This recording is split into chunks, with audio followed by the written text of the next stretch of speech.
ke imunisasi.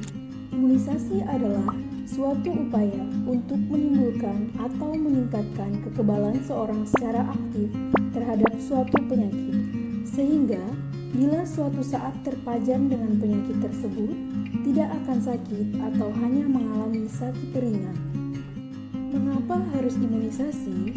Dengan imunisasi dapat mencegah terjadinya suatu penyakit dan memutuskan rantai penularan penyakit di masyarakat, dapat mencegah bayi menjadi cacat, dan dapat mencegah kematian bayi. Adakah yang dapat menggantikan imunisasi untuk memberikan kekebalan spesifik terhadap penyakit? Tidak ada satupun badan penelitian di dunia yang menyatakan bahwa kekebalan oleh imunisasi dapat digantikan oleh zat lain. ASI, nutrisi, suplemen herbal, maupun kebersihan dapat memperkuat pertahanan tubuh secara umum, namun tidak membentuk kekebalan spesifik terhadap kuman tertentu yang berbahaya. Benarkah bayi dan balita yang tidak diimunisasi lengkap rawan tertular penyakit berbahaya? Benar, bayi dan balita yang tidak diimunisasi lengkap tidak mempunyai kekebalan spesifik yang optimal terhadap penyakit menular berbahaya. Begini cara kerja vaksinasi di dalam tubuh manusia. Vaksin bekerja dengan melatih sistem kekebalan untuk mengenali dan memerangi patogen, baik virus maupun bakteri.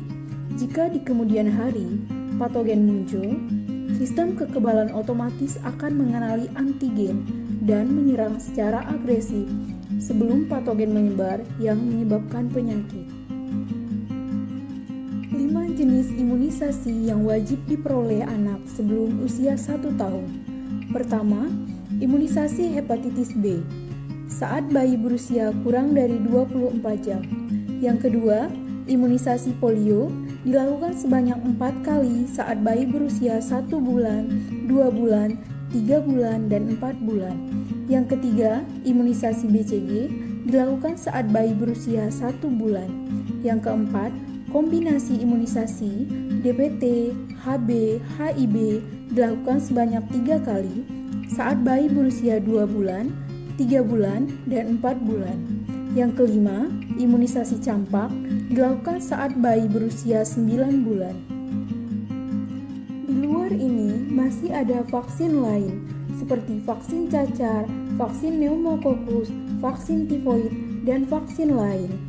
Apabila tidak diimunisasi, maka yang pertama, bayi tidak memiliki kekebalan tubuh.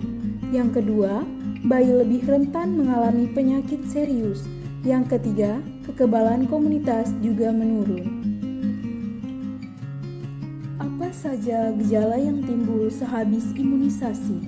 Gejala kejadian ikutan pasca imunisasi dapat berupa demam, nyeri kemerahan, dan bengkak di daerah sekitar suntikan. Pengobatannya dapat dilakukan secara mandiri, diberikan kompres hangat dan parasetamol. Jika tidak ada perubahan, dapat menghubungi fasilitas kesehatan seperti puskesmas dan lain-lain. Di mana ibu dan bayi bisa mendapatkan imunisasi? Imunisasi bisa didapatkan di puskesmas, posyandu, rumah sakit, dokter praktek umum, dokter praktek anak, dokter spesialis kebidanan, dan bidan praktek. Hoaks yang beredar di masyarakat. Pertama, vaksin mengandung babi. MUI tidak pernah melarang imunisasi. Vaksin tidak mengandung babi. Vaksin hanya bersinggungan dengan enzim tripsin babi saat proses penyemaian bibit vaksin di awal. Namun, begitu vaksin dicuci berpuluh-puluh kali, sehingga waktu diedarkan, vaksin sudah tidak mengandung enzim pankreas babi. Kedua, vaksin menyebabkan anak autis. Kabar ini tidak benar. Hingga saat ini, belum ada bukti yang menunjukkan kaitan imunisasi jenis apapun dengan autisme. Ketiga, vaksin tidak aman dan memiliki efek samping yang merugikan.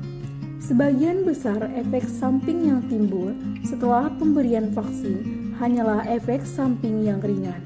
Keempat, vaksin menyebabkan alergi atau asma. Tidak benar. Justru mereka yang menderita asma atau alergi dianjurkan untuk mendapatkan vaksin yang lengkap, karena penyakit seperti pertusis dan flu dapat memperburuk kondisi asma. Kelima, vaksin mengandung bahan berbahaya. Sudah dipastikan bahwa konten dari imunisasi aman. Zat yang tertanam aman untuk proteksi.